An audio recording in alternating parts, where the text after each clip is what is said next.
郭子健的这招化整为零，还真是巷战的题中之意。醒的还算是及时，不过以他们巷战的技战术水平，不过是多撑点时间而已，没有什么实际意义。报告连长，新的情报。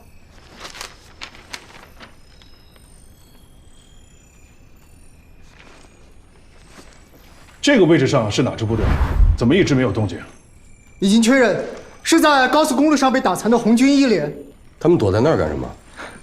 估计也是被打怕了。人员装备隐蔽得很好，而且由于力量配置合理，我们的突击人员无法靠近。既然是这样，盯紧了。是。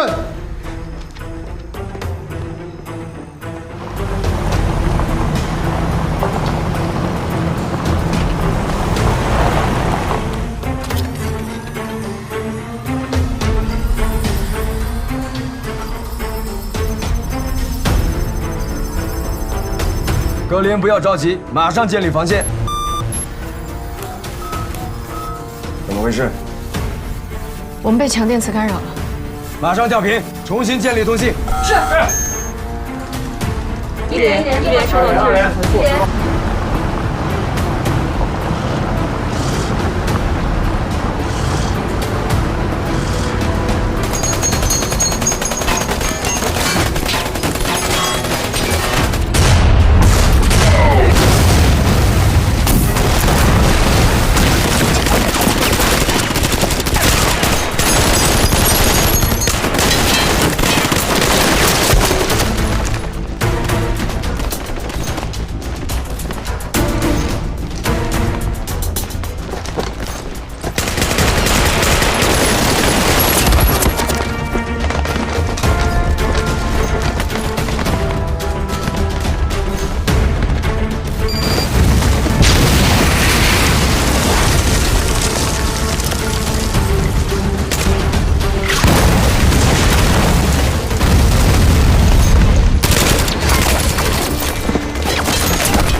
当前红方的2个加强连基本已经报销，另外一个半死不活的不敢出来。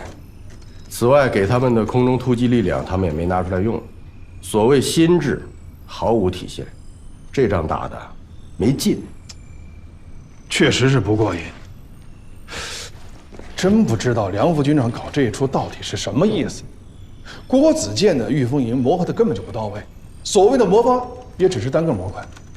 拿来给咱们试刀完全不够，真不知道老梁是不是被前一阵那个什么新闻报道给冲昏了头脑了。旅长，您也看了军报上那篇一个新制营长的心事了吧？郭子健那小子可因为这篇报道火了一把。我看过了，文章写的挺实在，问题提的也深刻，对未来战场的思考也算是到位。不过现在看来，也仅仅是思考而已。这就是所谓能力越大。 压力越大，没错。你就说咱们蓝军界最有名的狄云峰吧，被人冠上了一个蓝军司令的名号。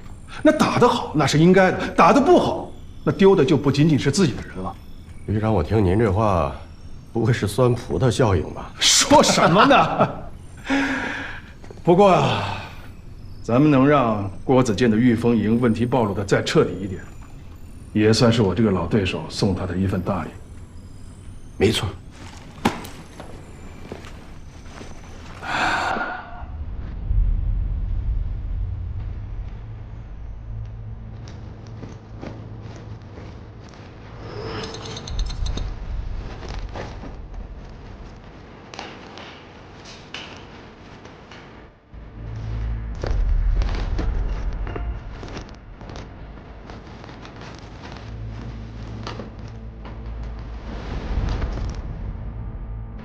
这里有特战分队把守，不出意外的话，就是蓝军的指挥所。打吗？当然要打，但就凭我们几个，恐怕不是对手。那怎么办？知道特战队的频率吗？知道。好，马上联系杨茂林。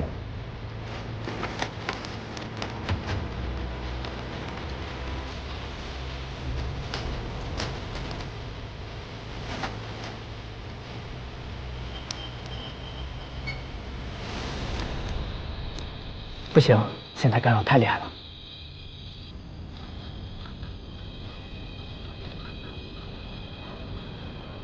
我的耳麦跟特战队是一致的，我来试试对讲。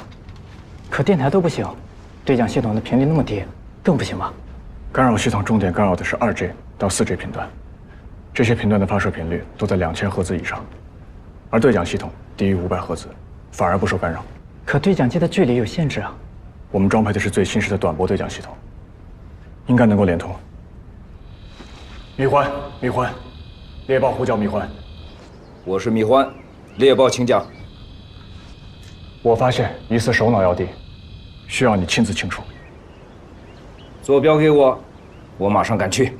记住地点，地点是地下坑道。具体坐标我马上发送给你。我们先行撤离。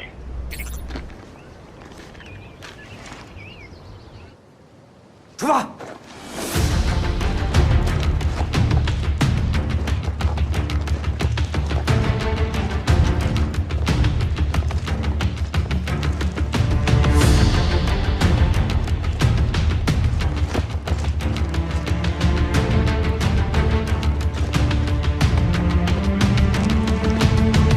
猎豹，刚才23连突击群受对方小伞单兵火箭弹打击严重，部队已经散乱，请酌情处置。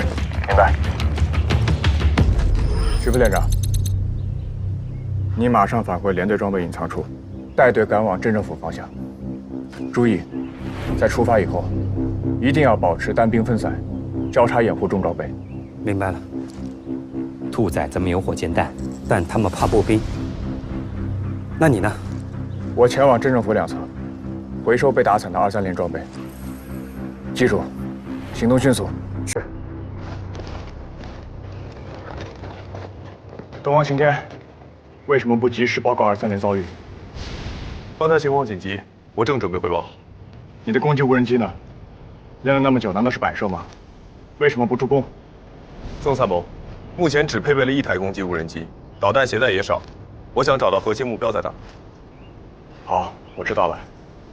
从现在起，你听我指挥，配合我完成对镇政府的打击。我会为你提供精确打击坐标。明白。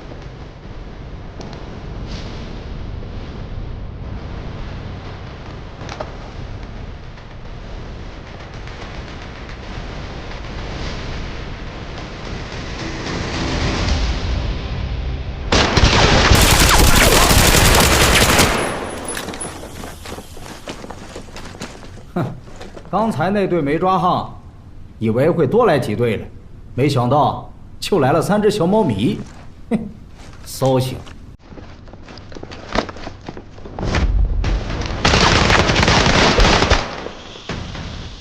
看这做派，一定是老杨吧？真聪明，答对了。都是好装备，拿去吧。谢了，副连长。啊，别谢。输给你，不丢人。野狼，汇报情况。我是野狼，4只红嘴鸟，1手龙。明白。行啊，老杨，学我口音学得挺像的，什么时候练的？随便练练。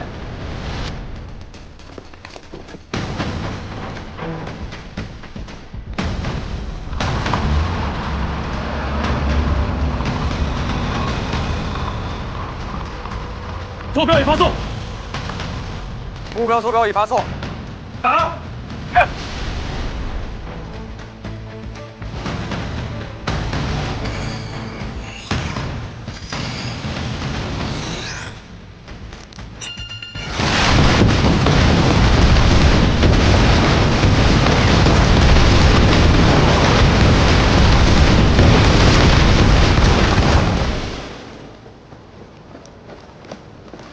曾参谋，蓝军估计已经不行了，刚才应该只是强弩之末。好，徐副连长，你亲自带10几个人，从镇政府右后方切进去，从那里可以直接登上楼顶，占领了制高点，后面的仗就好打。是。不到最后关头，也别轻言胜负。好小子，连攻击无人机都用上了啊！这个盘子翻得好。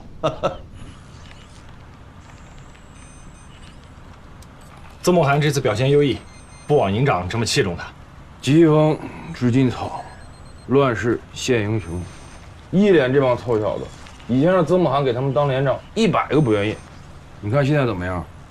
还不是曾梦涵把他们从泥坑里带出来。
辛苦了，辛苦。好。报告，营长，目标拿下，演习结束了。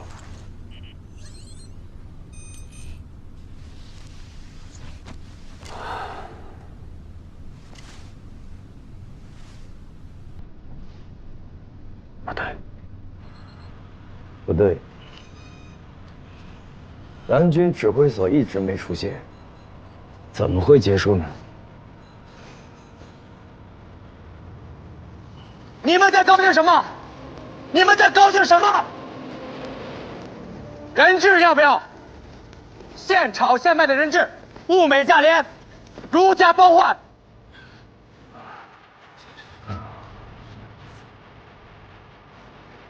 没冲抓了，真是病了，还不如牺牲了呢。听说兵王以前就是他们领的，关系好，是不是反水了？仗打完了，部队就散了吧。我们蓝军建议和解。如果不服，第一，坑道内还有人质，我们会挨个的杀。第二，如果还想再战，也可以，但已经等同于拼刺刀，没啥意思了。马司令员，通知导条组，演习结束，结果待定。是。导条组注意，导条组注意，演习到此结束，结果待定。帮我连接视频，我要跟观摩组的首长们讲话。是。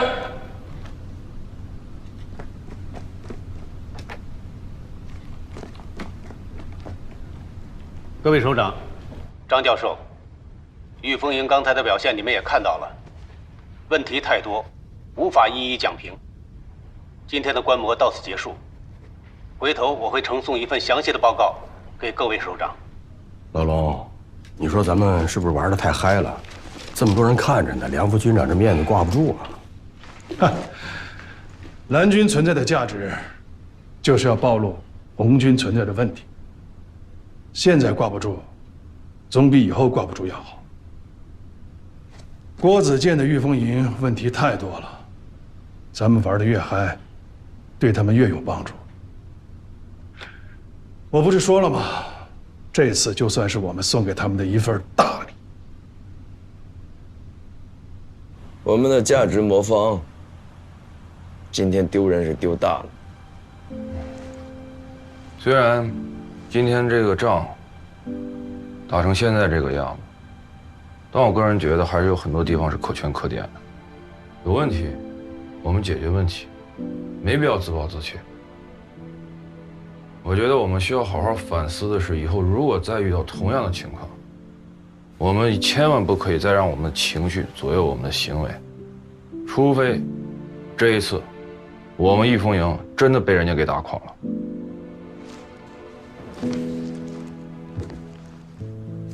成也好，败也罢，我郭子健都能接受。可是你看看，今天从头到尾，我们的魔方转都没转起来，全是个别魔怪在自转。我想先道个歉，今天的第一个失误就是我造成的。我今天情绪确实不是很好，思想也一度不能集中。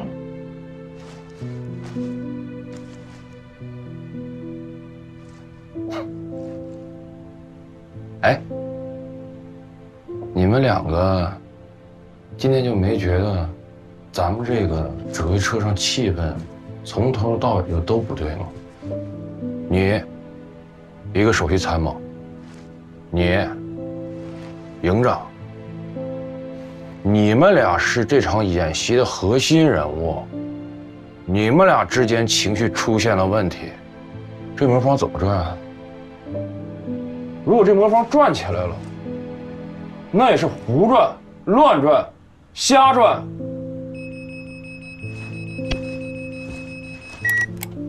桑海田，到。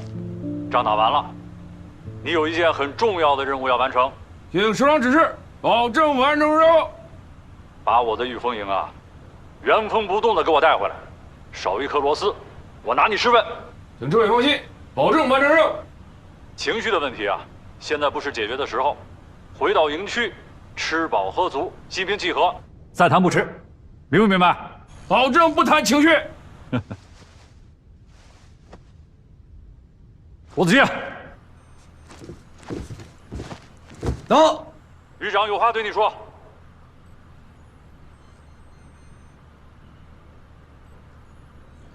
郭子健，到。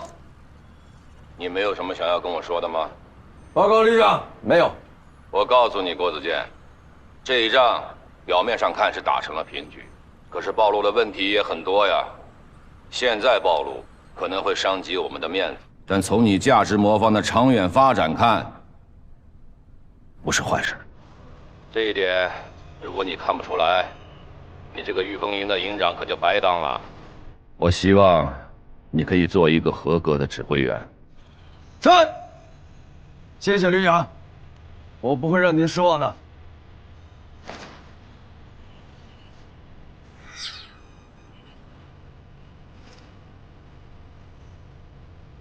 郭营长，行了，我们听领导的，该聊的问题在这里不讨论。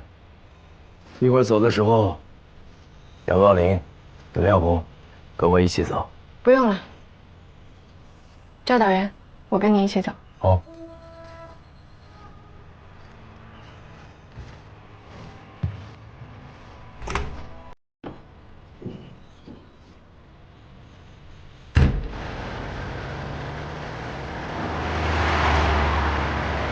窝囊吧？这又点头又摇头的，什么意思啊？营长，你就别逗我说话了。我们以你最了解龙眼山，你必须跟我说实话。其实，从一开始曾参谋发现他们，龙旅长早都布好局了，一直没抓曾参谋，那是认为曾参谋带的几个人价值不大。明白了。幸好他没抓曾慕寒，否则我们输得更惨。哎呀，龙旅长太了解我了，我斗不过他。那要是加上我呢？我们俩能斗得过他们？那应该五五开。龙旅长这么牛吗？营长，你不是刚刚经历过吗？杨茂林，我告诉你，没有人会是常胜将军，总有一天，我们一定可以打败龙眼山。我已经联系过了，你妈妈手术很成功，已经脱离危险了。你放心，等回去，你先回去看看你妈妈，请假的事情就交给我。谢谢教导员。梁红，你们家出了这么大的事儿，你怎么等演习结束的时候才跟我说呀？咱们部队不是不讲人情的。当然了，你这个舍小家保大家这种精神是值得我们每个人学习的。但是有些事情一个人硬扛，他是扛不过的。你发没发现，我们御风营呢，个个都是英雄好汉，但就为什么每次组合在一块儿的时候，效果都不理想呢？你觉不觉得，这也是我们的价值魔方一直没有真正转起来的原因之一呢？你们太喜欢把所有的困难都自己一个人扛了，不愿意去找大家帮忙。谢谢你，教导员。我们家这事情发生的有点太突然了，又刚好碰上演习。我知道我的职责所在。在这一点上，我是很信任你的。郭子健给你发脾气呢，就是因为这次演习打得不够好，我心里急了，所以才发脾气。我一定会好好批评他啊。他没有做错，是我自己不够专业。哎，有时候你们两个也挺可爱的。刚才人家让你跟他一起回去，你还不愿意跟人坐一个车，现在又开始替人家说话了。我就是暂时不想看见他。也许我真的不适合当他的首席参谋吧。梁红啊，我们在一起共事、工作已经有一段时间了。我的经验告诉我，如果你梁红都当不了这个首席参谋，没有人可以当这个首席参谋。而且我坚信，常见如虹这个组合有朝一日一定可以所向披靡。教导员怎么连你都……梁红，我是真的很喜欢常见如虹这个组合。我特别坚信，只要你们两个都在御风营，我们的价值魔方很快就可以真真正正的转起来。但是前提啊，就是得好好治治郭子健这个臭脾气。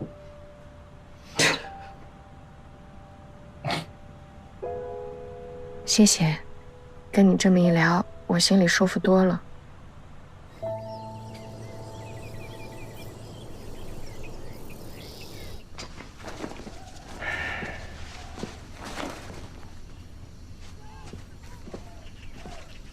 哎，你嫂子给我弄了点绿茶，还挺好喝的，你尝尝。天干物燥，喝点，去火。什么时候了，还有心思喝茶？什么时候？对这次演习进行了复盘，越想越生气，越看越生气。这仗怎么能打成这样呢？这次我们御风营丢人丢到姥姥家去了。你是不是觉得没有办法跟信任你的吕首长交代，更没有办法跟御风营的全体官兵交代，更重要的是没有办法跟你自己交代？是，都没法交代。确实是，梁红也是这么说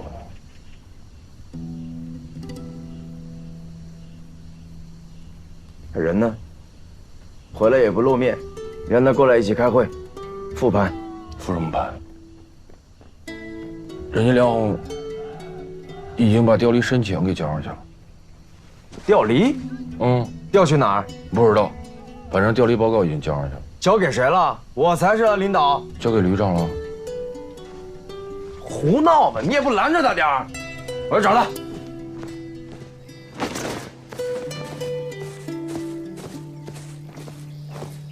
冯小飞，郭院长，梁红呢？走了。走了？报告没批呢，谁让他走的？演习开始之前，他妈因为犯心脏病进医院了。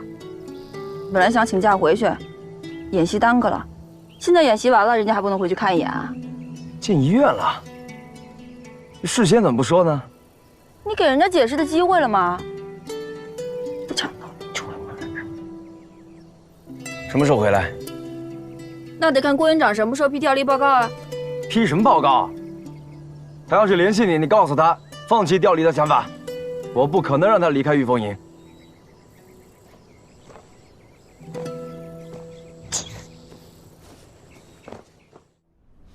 丑媳妇儿总得见公婆啊！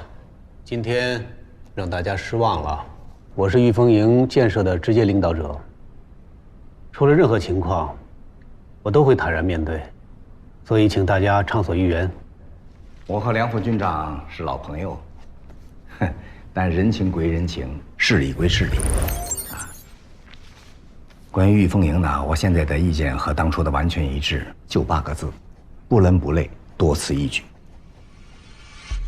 记得第8集团军在组织新质力量骨干培训时，我曾到现地讲课并做过调研。当时我就对组建这样的单位提出过意见，很简单，没有必要。第一，全军合成营已成规模，加上兵种杂、品类多，合成营的建设本身也分了好几个层次，没有必要再组建新的力量单元。第二，就是御风营的架子就是搭在合成营架子之上，又配了几个特战营的功能，再加了几个新知技术，这不混搭而已嘛，这根本就谈不上是创新。第三，就是御风营的力量使用和搭配，简直是胡来。别的不说，就说它的远火装备和空突力量，过去不会，现在不会，将来也一定不会这么使用。我这几条意见，既不是凭空臆造，也不是无中生有，既有本人的实践调研，也有与其他专家的沟通交流。可能梁副军长听了心里不大舒服，但是我也不能藏着掖着。哪里啊？我今天又没有穿防弹衣，也没有塞耳塞。我说了，大家畅所欲言嘛。啊，那既然这样，徐教授，你也谈谈吧。张教授是最强烈的反对派，我还真有点担心他。他这把锥子会不会扎伤梁副军长？如果梁北华这么容易就被扎伤了，那他这个将军还真得好好积积水分了。前段时间，媒体对玉凤营和巨凤营两个先行营的训练进行了集中报道。现在看，时机还是早了点儿。当然，到底该怎么看玉凤营，怎么看郭子健？媒体只是一种表象，一切那都早着呢。如果现在连龙远山都跨不过去了，你何谈未来的战争啊？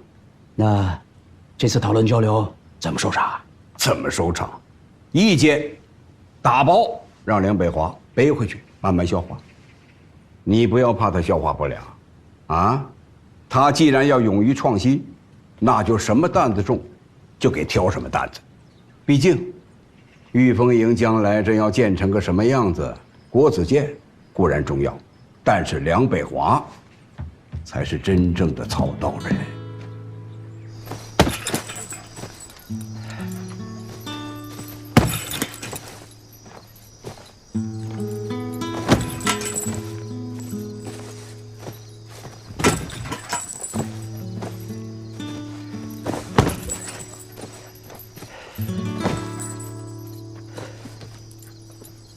打够了。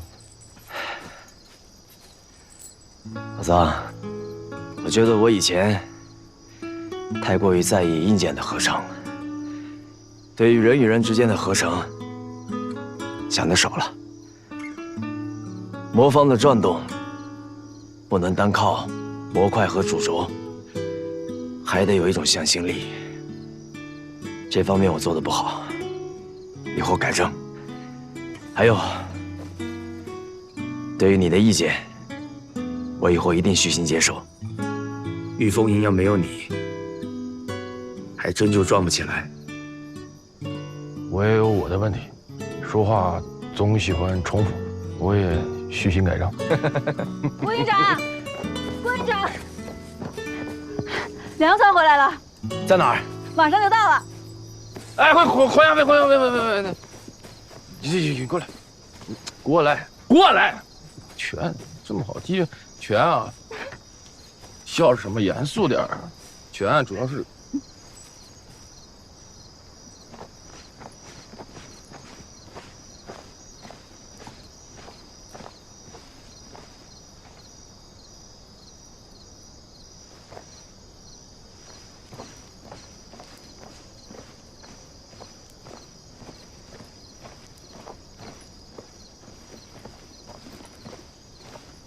你妈妈还好吧？嗯，要不要让部队给医院打个招呼，关照一下？不用。什么时候出院？你有话跟我说啊？对不起，这几天我一直在检讨自己，为什么你不把你妈妈生病的事儿告诉我？因为这件事情跟你没有关系。不。当然有关系。你说过，我们是那种上了战场，可以把后背交付给对方的战友。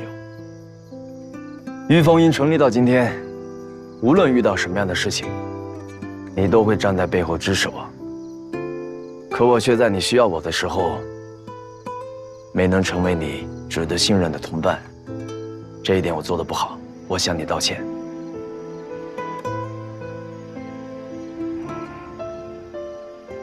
我之所以没有告诉你，是因为这是我的私事，我不想因为私事影响演习。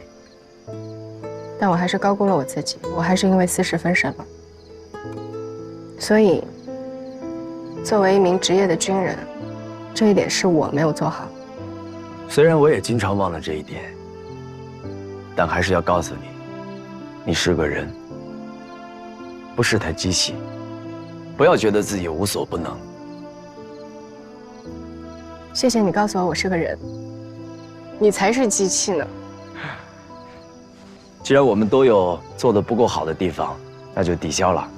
我认为，既然是搭档，以后就得坦诚相待，不能让误会影响了工作。你说什么？以后？对。留下来吧。我需要你这样优秀的人，陪我一起转动价值魔方。那如果我不答应呢？那就换一种办法，要再不行就再换一种。反正我是不会让你离开御风营的。郭营长，你现在是在耍无赖吗？总之，你不会后悔今天留下来的这个决定。那你这么说，我就是没得选了喽？选什么选？没得可选。总结报告还没写完呢，今晚加班，明天我还要跟梁副军长汇报呢。啊，报用。是。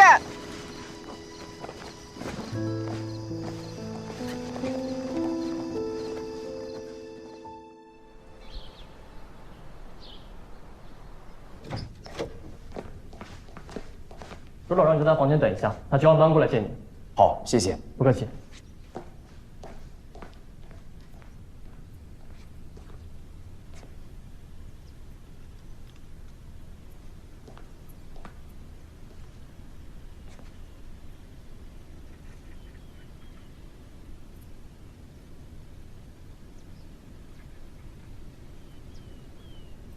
这么巧？什么这么巧？首长，首长，这个沙盘我见过。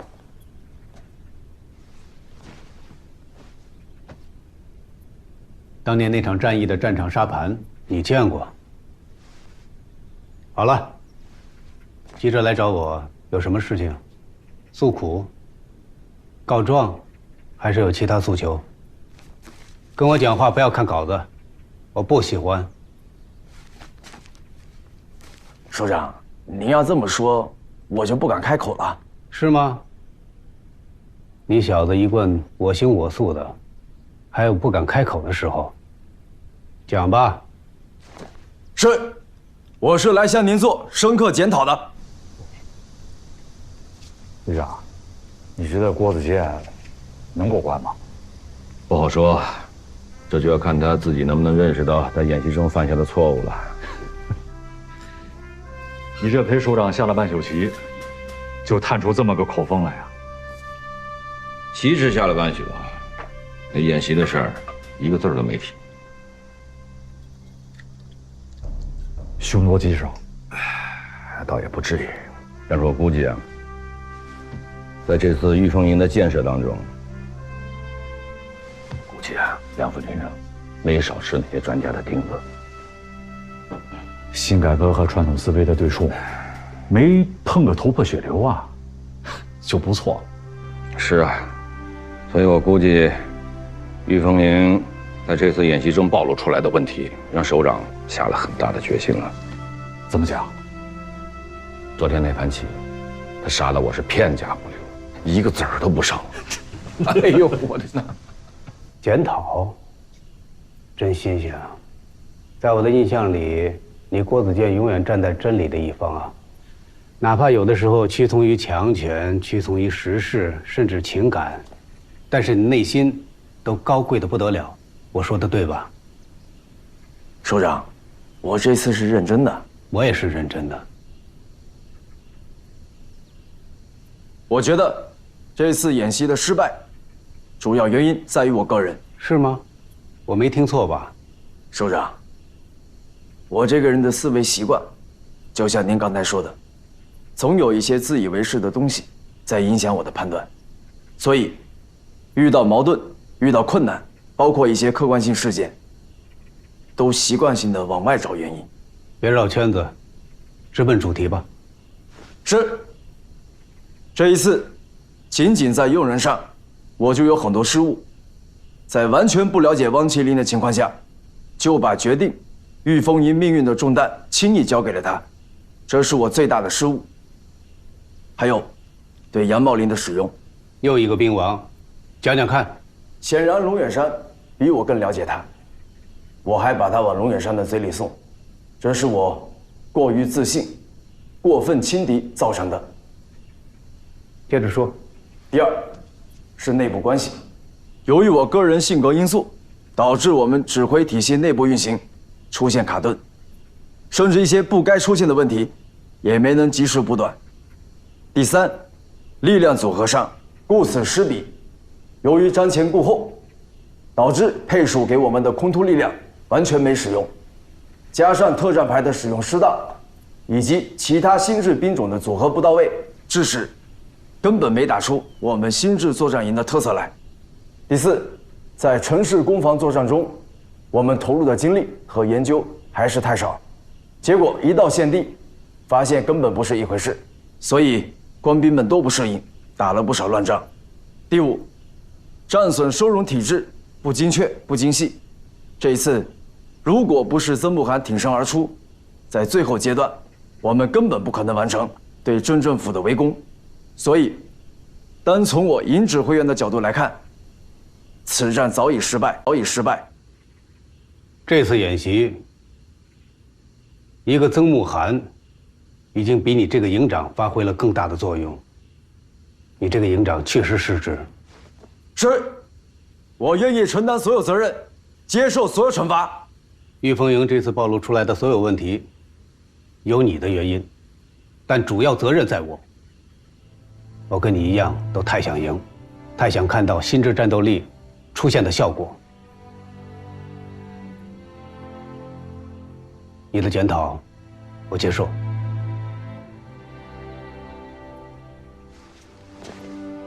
我的检讨，你帮我转给营里的同志们。首长，您这不是打我们脸吗？有错就得认错。我最大的错误就在于被你们开始的表现冲昏了头脑，在你们魔方里的模块还没有打造好之前就急于转动，伤了主轴。郭子健，你知道吗？我太想让所有人早点认可你们的魔方理论，我太着急了。现在有人说风凉话，说我梁北华当了4年的副军长，马上就要退休了，这么急于求成，为的就是再升一级。他说对了一半，我是要退休了。我退休前想做的，就是为了推动陆军改革，尽自己的绵薄之力。首长，总归还是我们不好，让首长失了颜面。我的颜面不重要。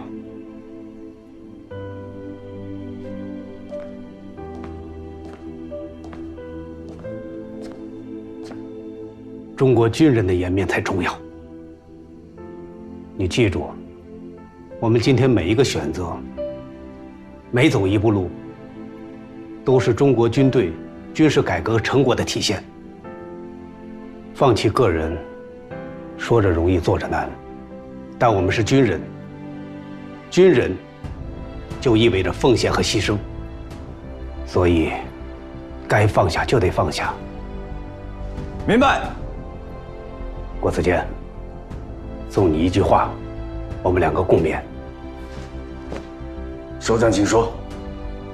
我们是军人，我们追求的事业就是打赢。如果脑子里只装着输赢成败，只会离真正的胜利越来越远。明白您的意思。回去吧，把你们的魔方转出更大的价值来。是。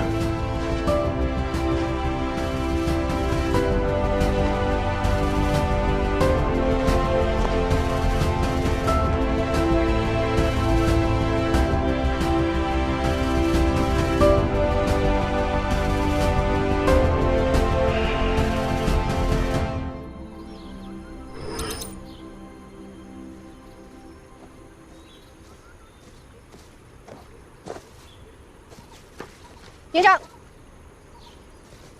想什么呢？我在想，我们外训已经有段日子了，针对山地、林地，包括城市攻防的合成作战，效果都还不错，空突和远火的配合也有了很大的提高。所以，是不是应该换张新地图了？御风营赴东南沿海驻训申请。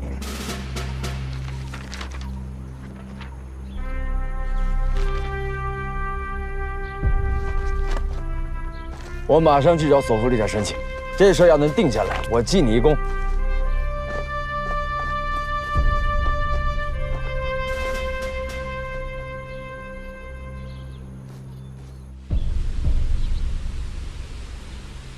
报告，进来。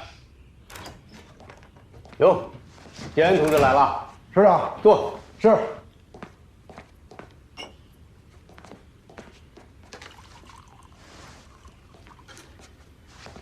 来，喝点水。好，坐。专程把你叫过来，是要向你交代几件事儿。第一呢，就是这个御风营到东南沿海驻训的问题，集团军首长已经做了批示，同意他们的请求。是。这次作训项目呢，他们要兼顾一些军事院校的专题科研，还有国防军工单位的一些装备研发，所以任务非常重。首长，说实话，我现在感觉肩上沉重啊。你不要有压力，集团军首长相信你的能力。感谢首长们的信任。这次驻训呢，员额限制，江胜强的飓风营就不去了。许灵军已经安排参谋长负责组训，你放心吧。是。另外，有一道命令，你帮我口头转达给郭子健，原话转达。是。从御风营接到命令出发到回到营区，必须保持3级以上的战备状态。当然了，休息归休息，但是营队的战备值班分队必须保持。是。这道命令是我下达的，也只有我才能宣布解除。是，首长。回去之后我立刻传达。坐。哎，我听康宝平讲，上次演习之后，你对郭子健同志态度有一些转变，讲讲看为什么？是首长。其实我跟郭子健没有任何个人恩怨，我一直都是就事论事。您看，郭子健他过去的表现，大家是有目共睹的，是吧？不过，通过这段时间的接触，我发现这小子让我刮目相看呐。缺点虽然明显，但是优点更突出。有些做法，甚至让我对自己也进行了重新审视。我倒觉得，我以前的一些工作方法，其实是有问题的。你真这么认为？真的啊！看看东西。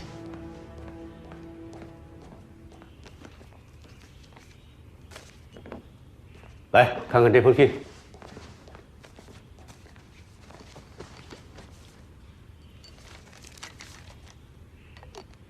举报信，举报郭子健。对啊，报社转过来的，在演习过程中弄虚作假的问题，所谓的拨乱反正吧。首长，那我们现在能做些什么？配合纪检部门调查。我来协助调查。对。不太合适吧？这是集团军党委的决定，所以你要拿出一份经得起党性检验的报告。行，我尽力啊。首长。有什么难题的话说出来，别吞吞吐吐。我想问一下，关于刘望远同志岗位调动的问题。刘望远同志从作训科长调整为部队管理科科长，是你们旅党委的意见。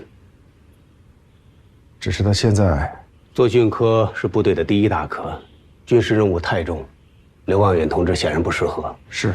集团军党委已经同意了。现在问题就是他自己还不能完全接受。对啊，他思想难免有波动，回去之后，你要做好他的思想工作。是，首长放心吧，我会尽力的。好。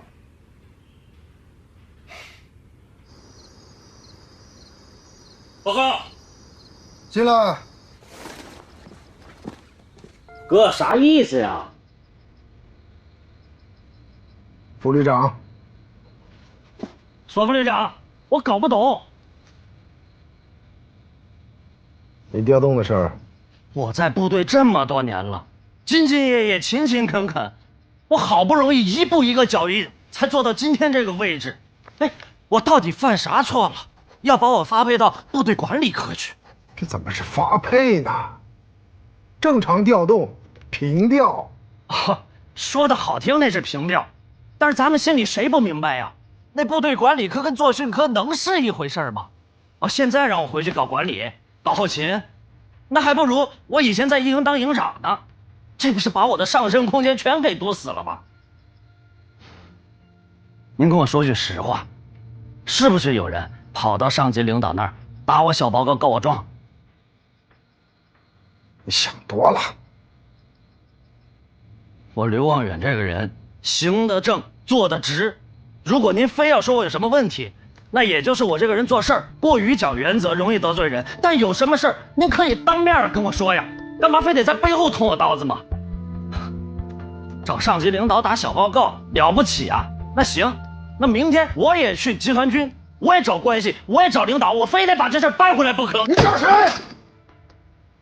有完没完了？找谁？你说，你去找谁？找能耐了你！为了岗位调动去找领导，走后门是吧？刘望远，你太让我失望了。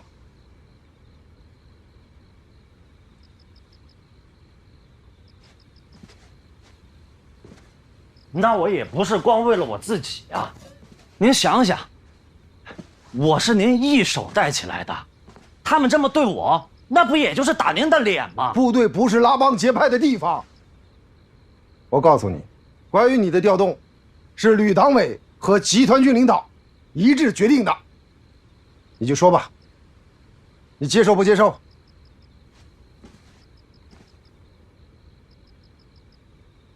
坐。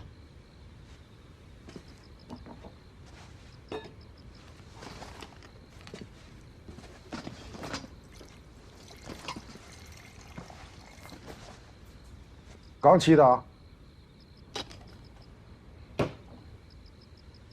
我是望远呐，上级为什么这么做？那是为了你的前途考虑啊。你的特点是什么？办事周全，思考问题细致，善于沟通，善于协调。你到管理科，那不正好发挥你的优势吗？对不对？再说了，历史上多少大人物起起伏伏，厚积薄发的大有人在。我告诉你，刘望远，我要是你，我就好好干，干出成绩，用成绩证明自己的能力。我让人把我调回去，求我回去，懂不懂？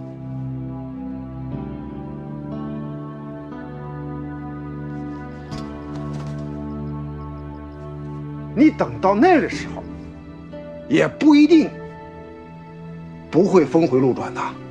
现在新科长还没到职，你还要坚守好岗位，能理解吗？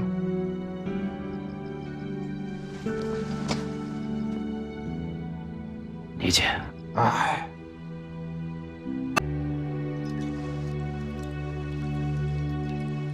行了，走吧，我还有事呢。哎，那我回去再消化消化。我批准了。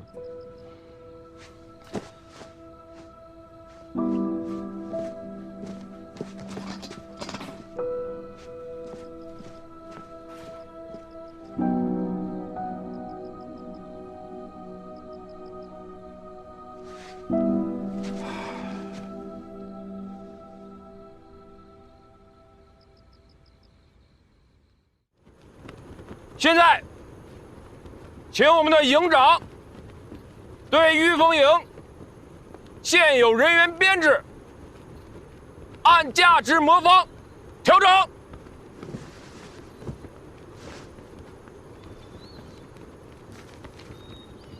同志们，为了能够更好、更快地完成对价值魔方的构建，也因为我们是一支具有前瞻性和探索性的部队，报经上级批准，我们成立3支临时性战队，以原有连长为战队队长，原兵种连长统一成为兵种指导参谋。这种编制是分时段的，单兵基础训练之后，进入到合成训练才执行。等部队进入到下一个训练循环期时，各连重新归建。既然是魔方，大家就要尽快的适应这种动态式的组合模式。我相信我御风营官兵都能够很快的适应这种作战状态下的魔方运转。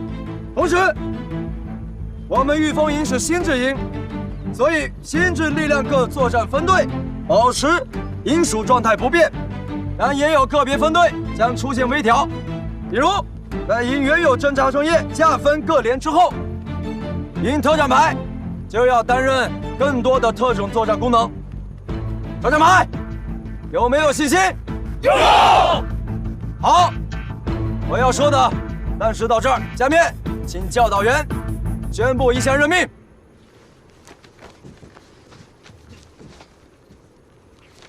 经营党委上报，旅党委研究决定，即日起，营侦察参谋曾慕涵担任御风营第1步兵连连长。因为曾慕涵同志能力出众，所以除尽快补选新的侦察参谋之外，曾慕涵同志还需暂时代理侦察参谋职务。另，特战排代理排长杨茂林作为参谋助理，将担负部分参谋职能。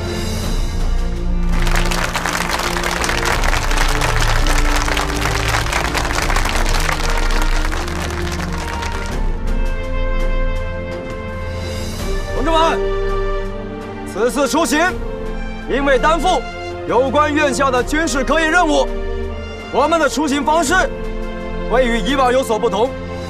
但不管是哪种方式，对大家来说都是一次新的体验。同志们，我们东南沿海见！东南沿海见！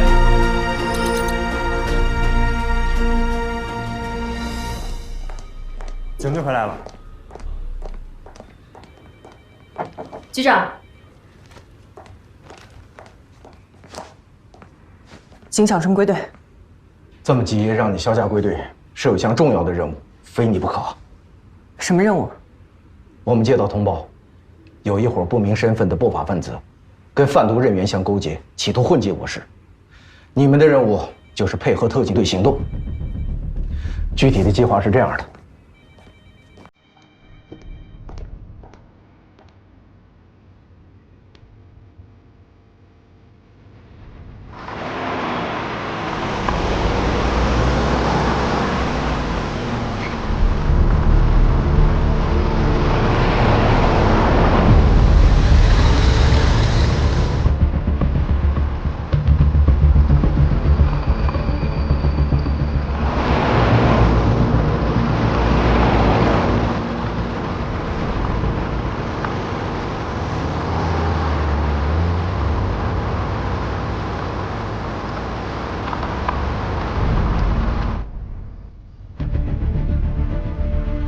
首长，怎么不到营区去看看？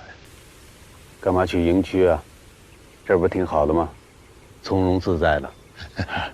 首长，我倒是觉得，您到现场这么一送啊，部队的士气会蹭蹭往上冒。现在不是冒气儿的时候。重装备都上车了吗？啊，昨天已经上了平板了。其他分队准备用运20远程投送，2架飞机已经全部到位，随时可以准备登机。郭子健和梁红呢？他们已经在去机场的路上了。首长，那任务什么时候下达？他们上飞机之前拦住他们，同时下达任务。是。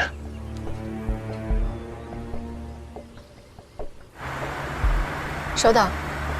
报告营长，大部队已到达机场。好，下令立即登机。是。各部门注意，立即登机。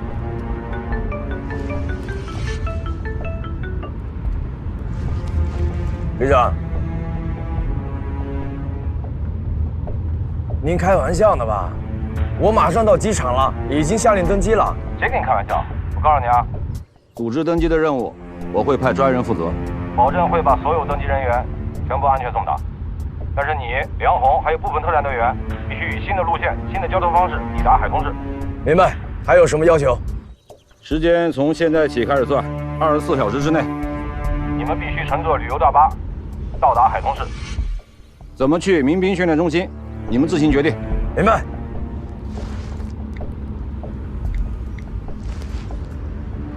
杨茂林，立即停止登机，任务有变，命令要求8人参与行动。你从特战排挑5个人，便装行动。我们在高速路口汇合，随后会把定位发给你。是。去往海通市的旅游大巴就只有2班，如果我们想要完成任务的话，只能赶上同班车。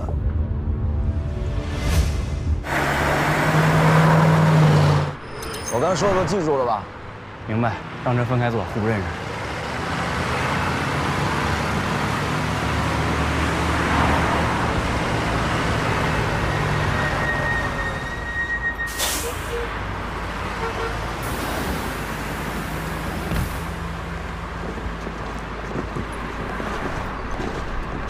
3个人，是吧？哎，美女，后面坐，后面会扶。哦，好的，好的，好的。帅哥，你来扶着吧。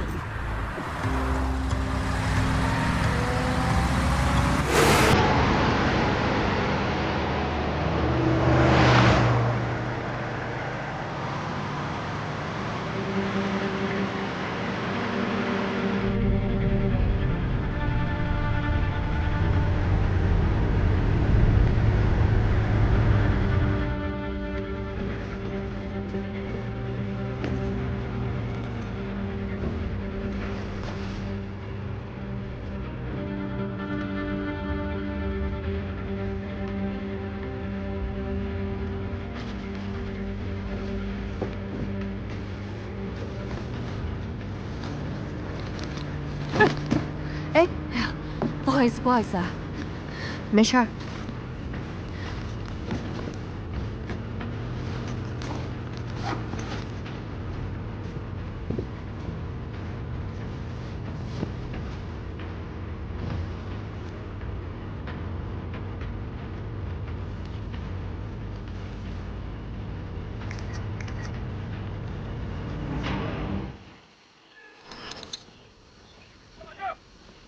周旅长，这咱们以前的驻训点，要么是破旧厂区，要么就是荒山野岭。你看现在这沿海地区的民兵训练中心都已经这么正规了。任庄到达情况怎么样？除了郭子健和梁参谋带的小分队以外，部队已经陆续到达了。左部旅长，这个时候还能有什么特殊的任务吗？怎么临时让他们改路？什么任务我不清楚，我只知道明天上午10点15分之前，他们必须到达。您不会让他们跑过来吧？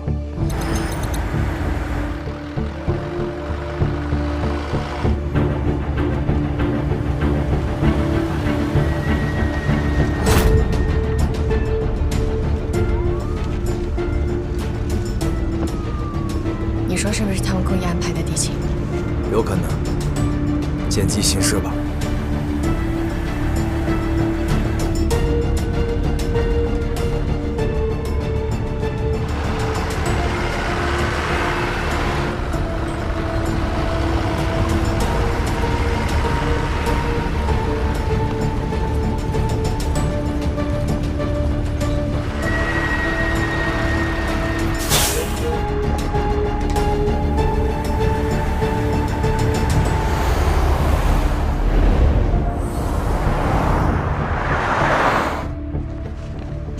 请大家配合检查。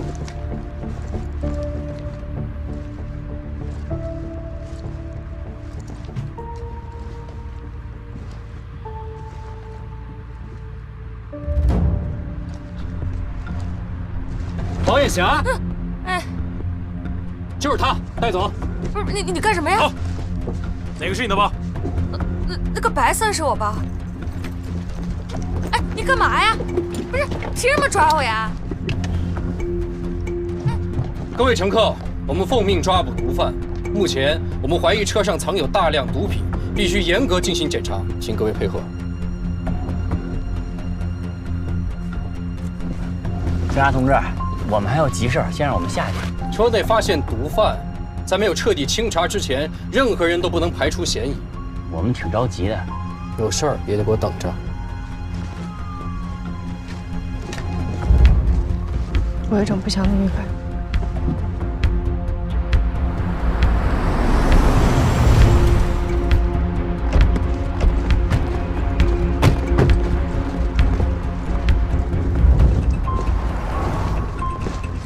这么巧，我们是来执行特勤的。女朋友啊？张队，你们认识？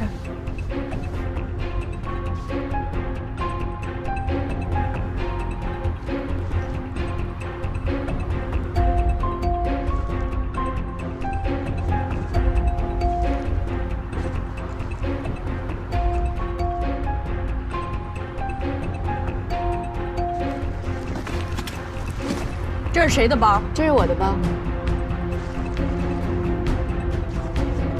我们要对你的包进行搜查。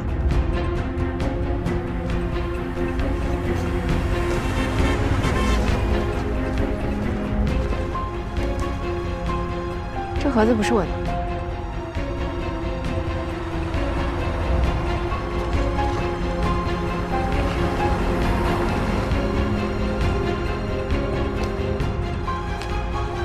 你涉嫌贩毒，麻烦跟我们走一趟。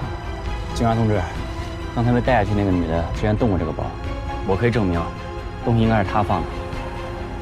还有谁可以证明？我也可以证明，我也能。正好，都跟我们走，回去协助调查。师傅，把车开到碧水山庄。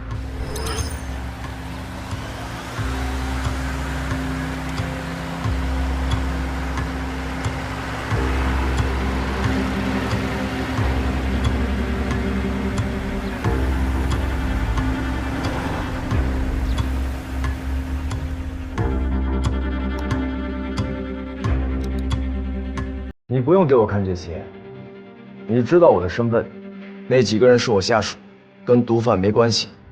资料你也看到了，毒贩发送的接头人照片，正是你的首席参谋，并且我们在他的包里发现了高纯度毒品。这你也信啊？我信不信不重要，我们讲的是法律，要的是证据。江川，你有什么资格羁押我们？郭子健，这怎么能算羁押呢？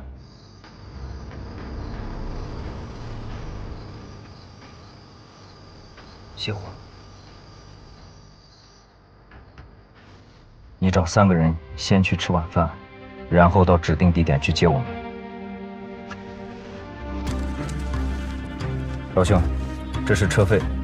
咱们一用一结，绝不欠账。好嘞。你们先住下，我们呢已经通知了部队保卫部门，等他们来了，我们尽快核查清楚，争取今晚过后给你们清白。今晚过后，我们有紧急任务，必须走。毒品是在梁红的包里发现的，所以问题弄清楚之前，你跟我说什么都没有。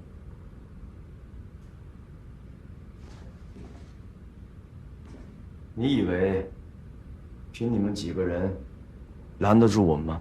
特警就在外边，不服就试试。对了，你们的活动区域仅限于2楼，有任何需要可以跟我提。还有，梁红涉嫌贩毒，必须单独待着，等待部队保卫部门前来接管。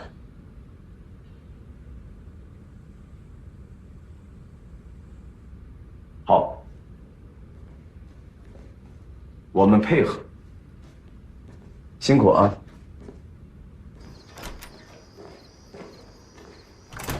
营长，这摆明了是要陷害梁参谋。我知道。那咱现在怎么办？怎么办呢？特殊情况，一会儿给首长们打个电话解释一下，应该不会怪罪。走吧。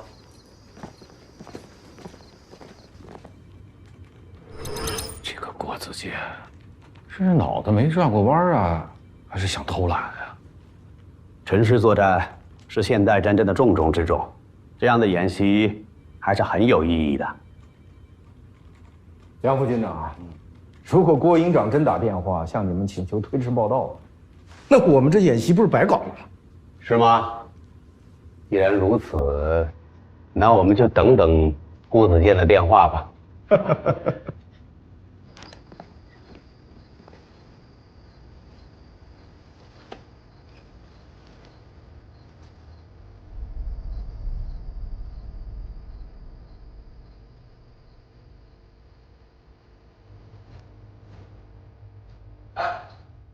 你们先休息一会儿，我去给教导员打个电话。这就是你说的硬茬子，感觉头脑不行。郭子健没你想象的那么简单，更何况，他们还有3个人不在大巴上。已经查清楚了，另外3个人坐的是出租车，我们的人在一个餐馆的门口发现了他们的行踪，正盯着呢。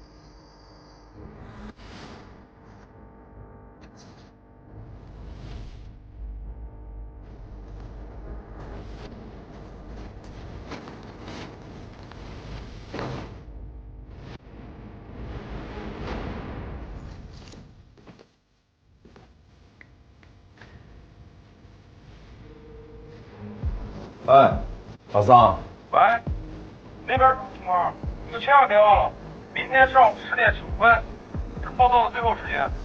我知道，我们这儿出了点状况，这个梁参谋被毒贩给诬陷了，所以一时半会儿脱不了身。是啊，我是认识秦队长，我也跟他解释了，人家不给我面子，我也没办法呀。所以说嘛，越漂亮的女人越不可信任。小陈，你听见了吧？他在说你不可信任。听到了。梁参谋现在没跟我们在一块儿。 2个摄像头都被挡住了，太巧了。会不会是他们发现了什么？你想太多了吧？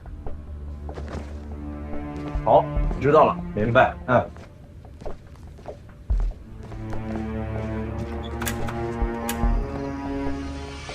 梁参谋在哪儿？还没找到，继续找。是。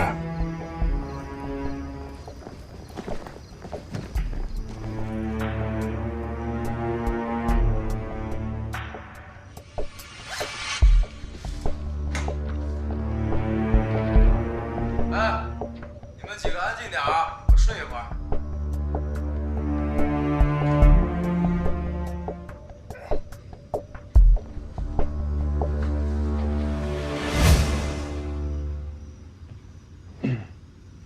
就这么入迷啊？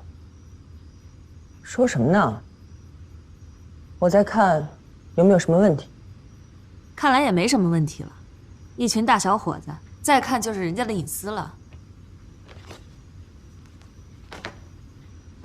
梁红在我们手里，他们搞不出什么花样来。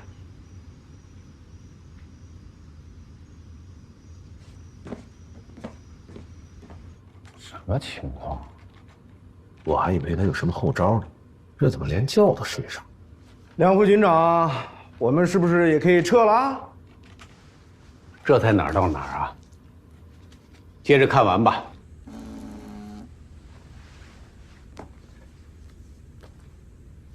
警方监控画面已关闭。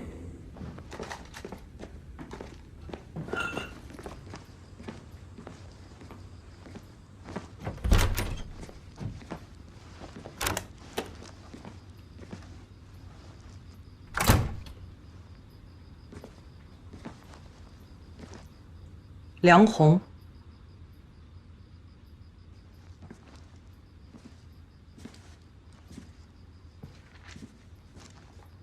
现在，我可以把我们的计划全部告诉你。所谓涉毒，都是假的。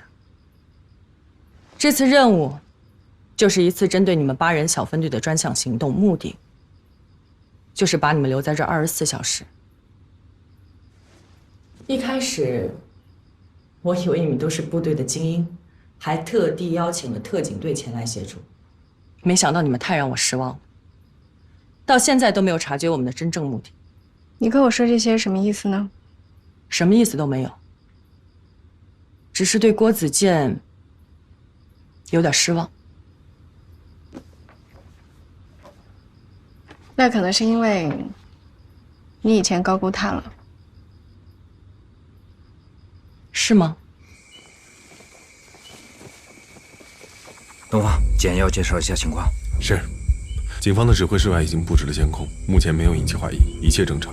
山庄内一共3处岗哨，也有明显的放松，大巴车严密布控也没有问题。但是梁三的房间目前没办法确定。大门口监控最多，是关键节点。山庄内部几个岗哨要全部拿下，然后把哨兵集中关押，换上他们的衣服，然后呢，护送大巴出门。出门之后，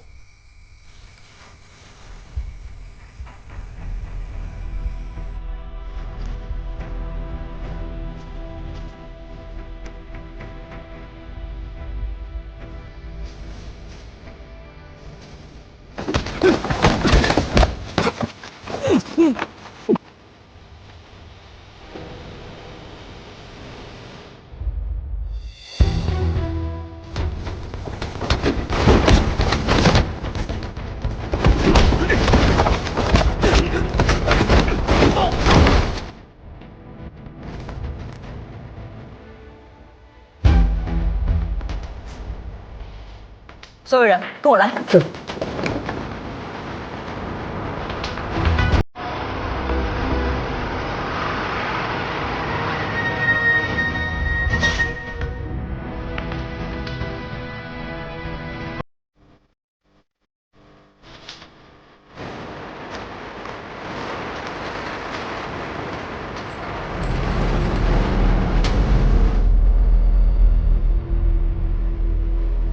哎，这时候怎么大巴车出去了？这金小春他们唱的哪出戏啊？这是！报告，有情况，郭子健不见了。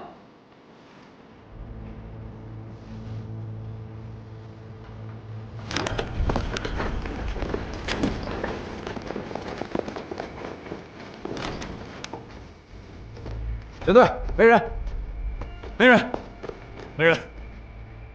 全队，有辆大巴驶出了门口，另外有几名特警队员的衣服被脱了。这算什么？金蝉脱壳吗？杨涵，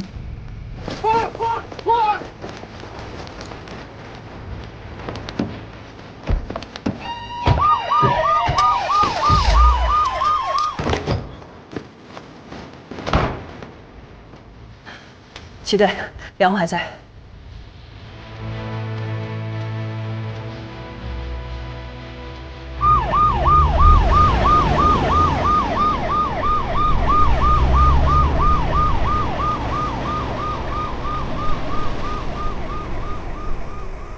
调虎离山，没错，就是调虎离山。时间刚好。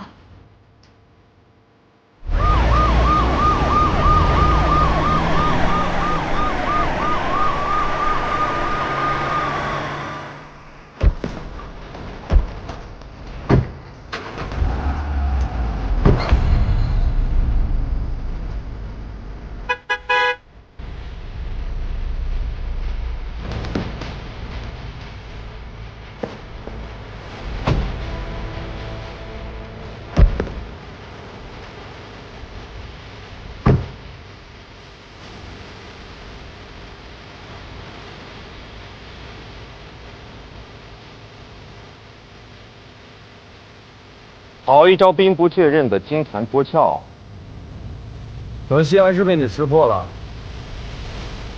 不过就你一个人，拦得住我吗？对付你，我一个人足够了。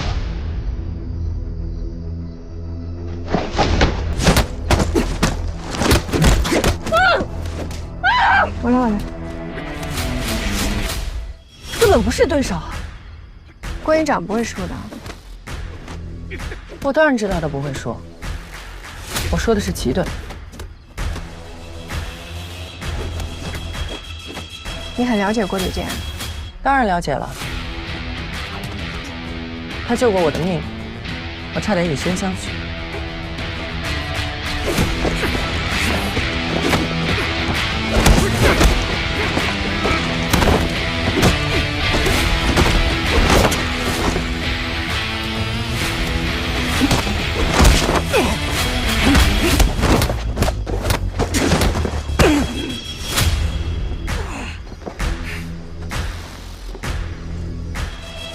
有2下子，还可以。